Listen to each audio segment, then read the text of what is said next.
Hello and welcome to another exciting episode of Customs Duty, brought to you by the Nigeria Customs Service.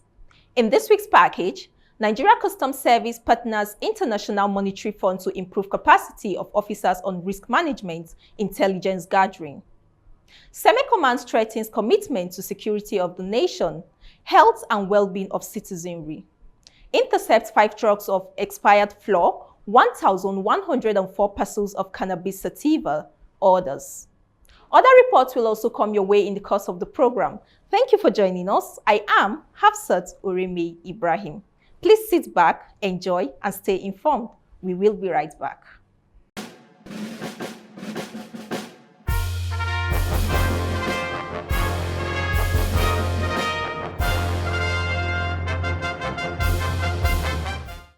I see the WCO as a member-driven organization. Some of the priorities of our members are reflected in the new strategic plan.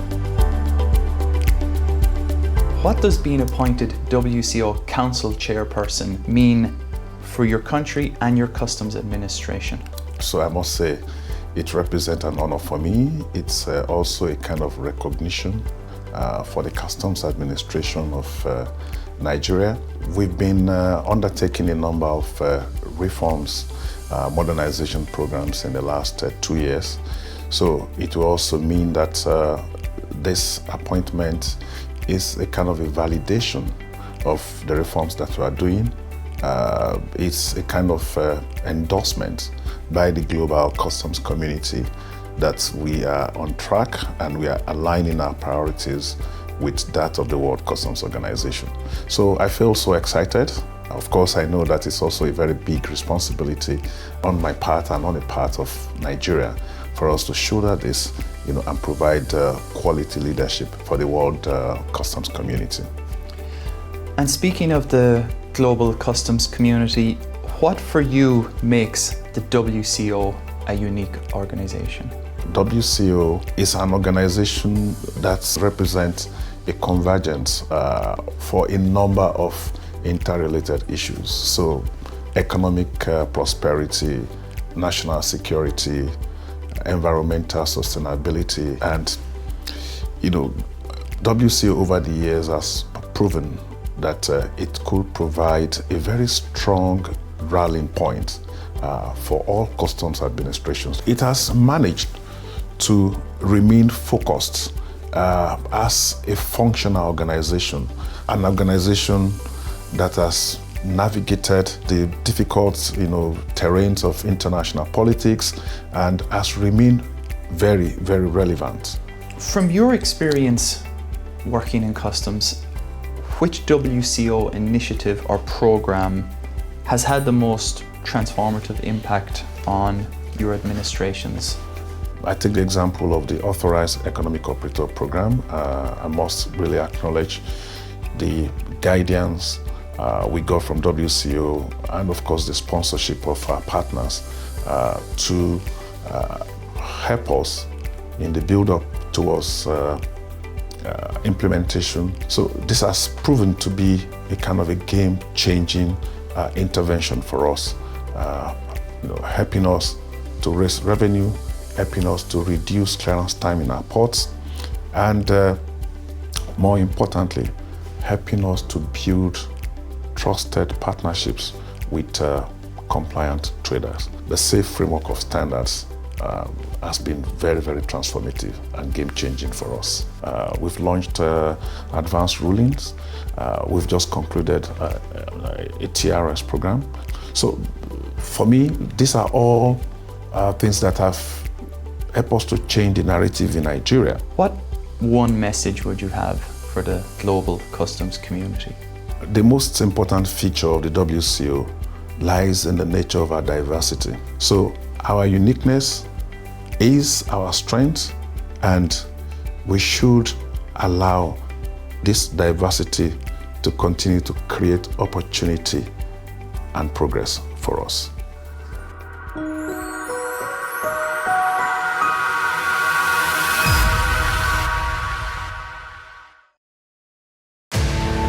In line with the provisions of the Nigeria Customs Service Act 2023, the underlisted overtime containers and vehicles domiciled at the designated commands following a motion expert with suit number FHC/L/MISC/1320/2025 dated 25th November 2025 are hereby published for the information of the general public. Accordingly, importers and agents of the listed overtime goods are granted a 2-week grace period from the date of this publication to process and clear their goods, or forfeit same to the federal government of Nigeria. Please note that, in accordance with the NCS Act 2023, the Nigeria Customs Service will commence the disposal process for all uncleared overtime goods immediately after the expiration of the grace period. For more information, please visit www.customs.gov.ng. Signed, Management.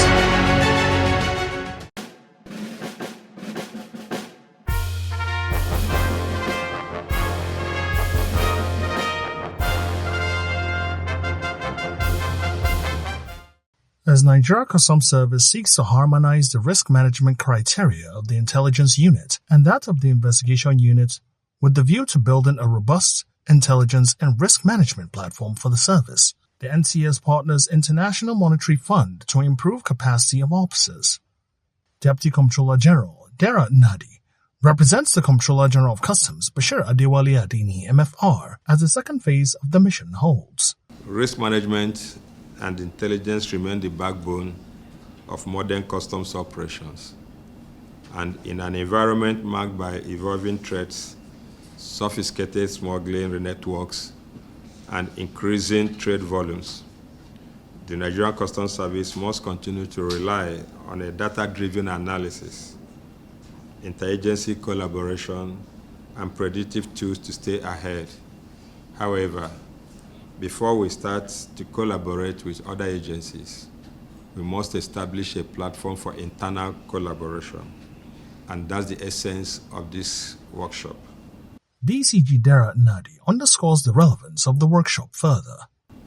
Effective risk management enables us to distinguish between compliant traders from high-risk actors, streamline clearance processes, and allocate our limited resources where they matter most.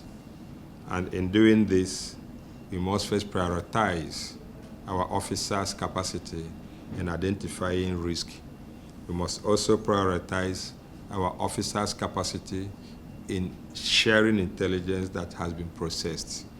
And of course, we must distinguish between investigation of traders and investigation of customs officers. Intelligence, on the other hand, transforms our operations from reactive to proactive. Therefore, Nigerian Customs Service have decided that rather than react to developments, we must develop a proactive measure that will enable the service to nip all non-compliant procedures in the bud before they rear their ugly heads in our trading process. He stresses the timeliness of the workshop. Thus, risk management and intelligence gathering, in addition to investigation analysis, strengthen revenue assurance, improve national security, and enhance trade facilitation in line with global standards. And there's no better time to achieve this other than now that Nigerian Customs Service is pioneering and is in the forefront of driving the African Continental Free Trade Area. As we deepen reforms through automation, capacity building, and integrity-driven leadership, these two pillars will continue to define a smarter, more agile, and more responsive Nigerian Customs Service. In her submission, Deputy Comptroller General Kikilomo Adeola discloses why the intelligence component of the ICT unit should be part of the capacity building workshop. The risk is involved in all facets of life. Nigerian Customs Service is not an exemption, and that is why there is a risk management unit.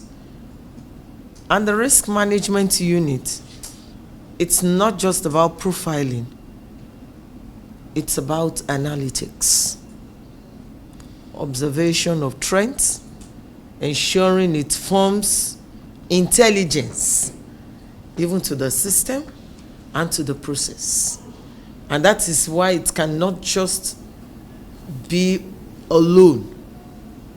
That's why intelligence and risk management had to work together. If you notice a trend, intelligence must confirm that trend. If intelligence notice and observe something, risk management is also to check it out. So it just have to be a collaborative effort for the Nigerian Customs Service and the Nigerian trade at large to get that which is required to facilitate trade in line with international best practices. The IMF partners see the opportunity to improve the capacity of officers of the Nigeria Customs Service on risk management and intelligence gathering as a great opportunity, owing to the mind-blowing potential in the Nigeria Customs Service and the often positive results achieved whenever the IMF partners the service.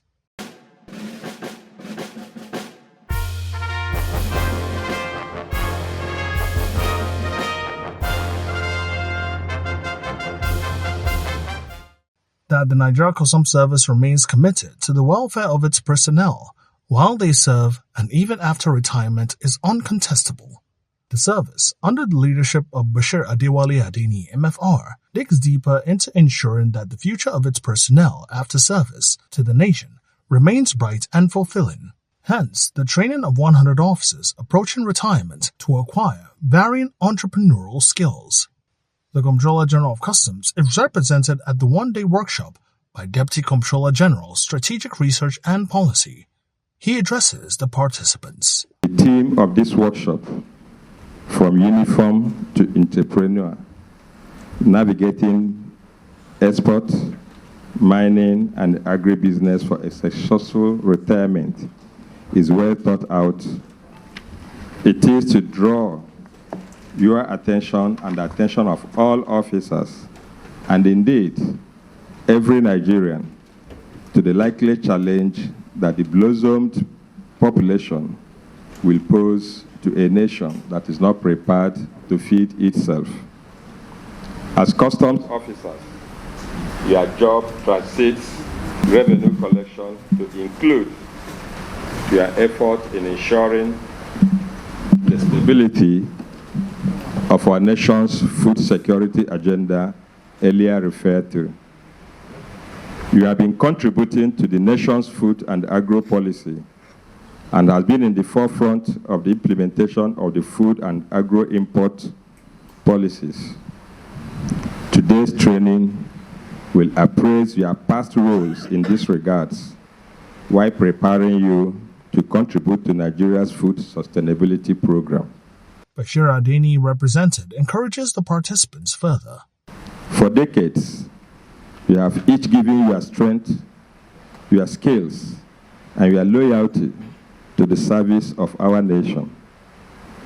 As you transition to a new chapter of your life, it is our duty, and indeed a privilege, to ensure that retirement is not an end, but a continuation of productivity, fulfillment, and financial independence. Agriculture has always been the backbone of our economy.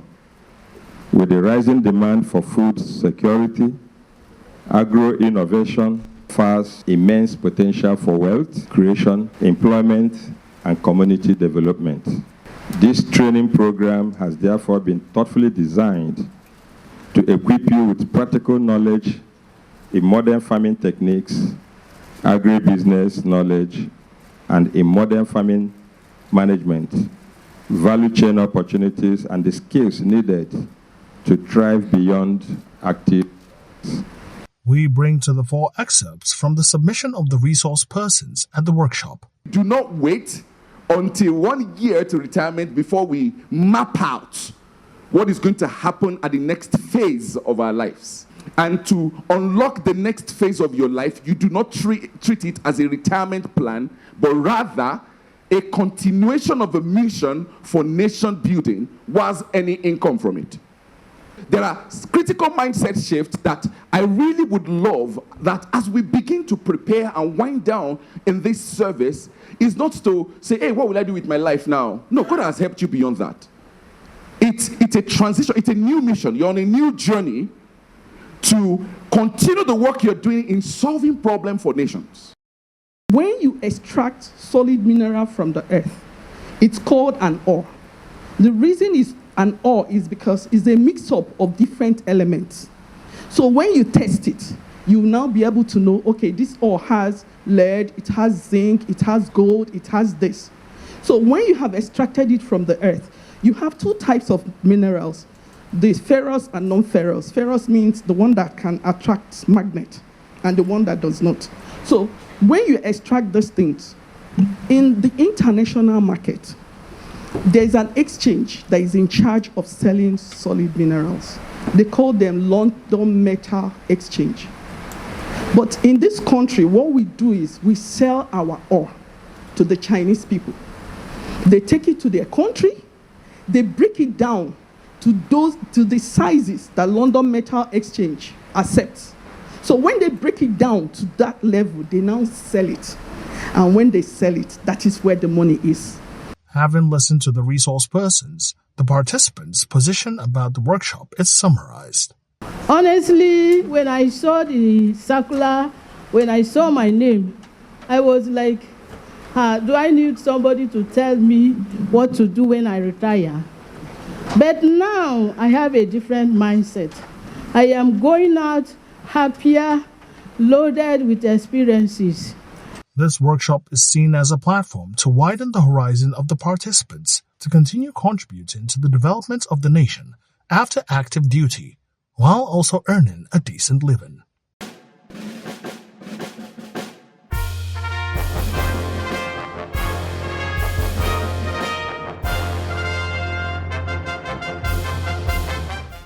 Economic saboteurs have suffered serious setback as Operation Whirlwind records yet series of successes in its operations along the Adamawa axis, with interception of 184,006 liters of premium motor spirit, packed in 2,643 jerrycans of 25 liters each, as well as 11,256 liters and 485 drums of the same item, deposited in a filling station with the motive of illegally smuggling the item out of the country, alongside 2 wooden boats suspected to be the means of conveyance of the items positioned for illegal smuggling. Let me reiterate that this operation is geared towards energy and food security to foster economic growth in line with the core mandates of the President of the Federal Republic of Nigeria, Bola Ahmed Tinubu, GCFR.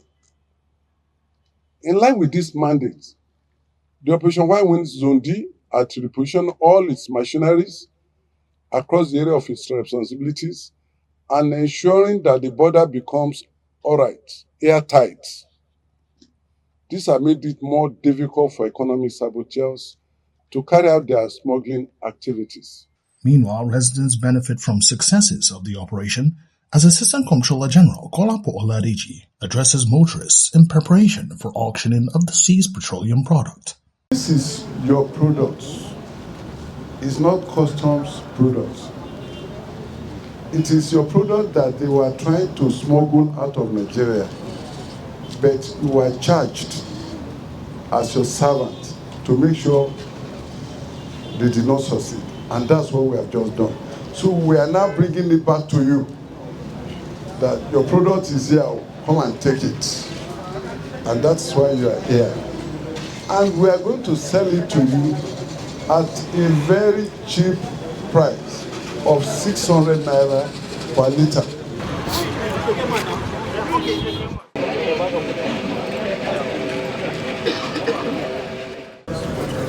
Small, sir. No. We are very happy. They how the custom are doing. We are supporting the custom under Lisa Bashir Adeni. So we're very happy, and we are continue supporting them because we don't want any product taken to outside the country. So when they bring the product inside the country, the people are happy. All of us were very happy. Successes of Operation Whirlwind are no doubt a testament to the collaborative posture of the Nigerian Customs Service, as testified to thus. The Nigerian Midstream and Downstream Petroleum Regulation and the Nigerian Customs Service, under Operation Whirlwind, have established a model of interagency synergy. This collaboration is operational and strategic. We have moved beyond isolated actions to a system of structured handovers and joint strategy. This synergy is vital to sanitizing the sector and curbing illegal fuel movements. The Office of the Honorable Attorney General of the Federation is always willing and ready to make efforts to combat illegal possession of petroleum products. This is an act that can threaten the national security of this nation. Despite sustained successes by the Operation Whirlwind, the team's national coordinator emphasizes more commitment. This fight had no doubt helped in transforming the nation's economy and strengthening security of our borders. We will not relent in our aggressive anti-smuggling drives. He emphasizes that despite persistent mob attacks against operatives, professionalism and adherence to rules of engagement will continue to guide their service delivery.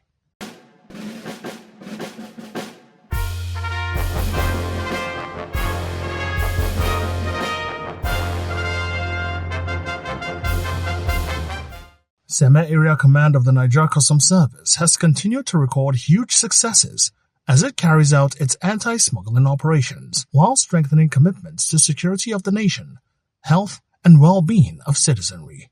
This time, the command has intercepted 5 trucks conveying a total of 10,000 bags of expired flour, 1,104 parcels of cannabis sativa, 98 packs of tramadol, 120 milligrams each, with 2 suspects, 169 bottles of DSP cough syrup with codeine, 2,043 bags of foreign parboiled rice, 150 bales of used clothing, and 5 used vehicles, with a total duty paid value of 1,999,093,429 naira. Comptroller Wale Adinuga highlights the discovery of his command about the intercepted bags of flour. It was produced in 2024, March, and it has expired in November 2024. If these things find their way into the country, they change the bag and it goes into the market. And one of the staple food in Nigeria is bread. The health risks associated with consuming such expired products could have led to severe infection, food poisoning, and long-term health implications. Beyond health implications, such unwholesome goods undermine local industries and erode customers' trust. The Customs Area Controller laments the attempts to smuggle illicit drugs into the nation. The social and psychological tools of such substance on our youth cannot be overstated. We can know what goes on with this. Taking cannabis, taking marijuana, we can know the effects on our youth, not even only in the youth now, on people who take it. As he stresses the position of his command that any resources diverted into smuggling through the Lagos-Abidjan corridor will only amount to waste for smugglers, as his operatives will intercept, hence admonishing that such resources be channeled into legitimate business. Comptroller Adinuga makes the mission clear. The Seme Area Command remain resolute in balancing the triad of revenue generation, trade facilitation, and national security. We shall continue to enhance our operational efficiency through technology, stakeholder cooperation, and proactive intelligence. Our collective mission is to ensure that Seme-Krake border remain a gateway of prosperity, not criminality. In a demonstration of interagency collaboration, Comptroller Wale Adinuga hands over the intercepted cannabis sativa to National Drug Law Enforcement Agency, NDLEA. This is where we draw the curtains on this week's episode of Customs Duty. For more information, you can always follow us on our social media handles now being displayed on your screen. You could also visit our website at www.customs.gov.ng for more updates about the service. Remember, Nation building is everyone's responsibility. Therefore, we enjoin you to always remain patriotic, compliant to trade regulations, avoid smuggling, and pay the correct duty to make Nigeria a more prosperous nation. See you same time next week. I still remain your anchor, Hafsat Uremi Ibrahim. Bye-bye for now.